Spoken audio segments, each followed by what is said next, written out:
കാലിക്കറ്റ് സർവകലാശാല VC നിയമനവുമായി ബന്ധപ്പെട്ട് search committee രൂപീകരിച്ച് ഗവർണർ വിജ്ഞാപനം പുറപ്പെടുവിച്ചു. സർവകലാശാല സെനറ്റ്, ചാൻസലർ, UGC എന്നിവരുടെ പ്രതിനിധികൾ അടങ്ങുന്നതാണ് കമ്മിറ്റി. 3 മാസത്തിനുള്ളിൽ പട്ടിക സമർപ്പിക്കണം.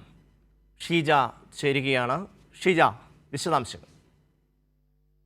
തീർച്ചയായും ഏതായാലും കാലിക്കറ്റ് സർവകലാശാല VC നിയമനവുമായി ബന്ധപ്പെട്ടുള്ള സെർച്ച് കമ്മിറ്റി രൂപീകരിച്ചാണ് ഇപ്പോൾ ചാൻസലർ കൂടിയായിട്ടുള്ള ഗവർണർ വിജ്ഞാപനം പുറപ്പെടുവിച്ചിരിക്കുന്നത്. ഇതിൽ ഉള്ള പ്രതിനിധികൾ എന്ന് പറയുന്നത് ഒന്ന് സർവകലാശാല സെനറ്റിന്റെ പ്രതിനിധിയായിരിക്കും, മറ്റൊന്ന് ചാൻസലറുടെ പ്രതിനിധി, മറ്റൊന്ന് UGC എന്നിവരുടെ പ്രതിനിധികൾ അടങ്ങുന്നതാണ് ഈ കമ്മിറ്റി എന്ന് പറയുന്നത്.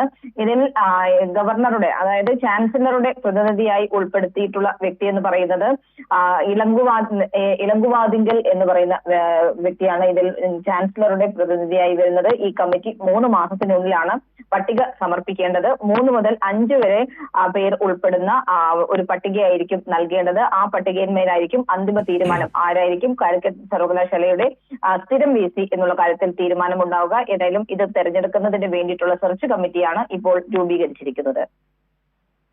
ഷീജ, ഇത് കൃത്യമായും സർവകലാശാല മാനുവൽ പ്രകാരമുള്ള തരത്തിലുള്ള ഒരു സെർച്ച് കമ്മിറ്റി തന്നെയല്ലേ? അല്ലാതെ ഈ പറയുന്നത് പോലെ ഗവർണറുടെ താല്പര്യങ്ങൾ അങ്ങനെയുള്ള കാര്യങ്ങളൊന്നും ഇതിൽ വന്നിട്ടില്ലല്ലോ. ഇതിനകത്ത് ഉൾപ്പെടുത്തിയിട്ടുണ്ട്. പക്ഷേ ഈ പറയുന്നത് പോലെ തന്നെ അതിന്റേതായ ഒരു സ്ഥിരം VC നിയമനത്തിന്റെ ഭാഗമായുള്ള നടപടിക്രമത്തിന്റെ തുടർച്ച എന്ന നിലയിൽ തന്നെയാണ് ഇപ്പോൾ സെർച്ച് കമ്മിറ്റി രൂപീകരിച്ചുകൊണ്ട് തീരുമാനം വന്നിരിക്കുന്നത്.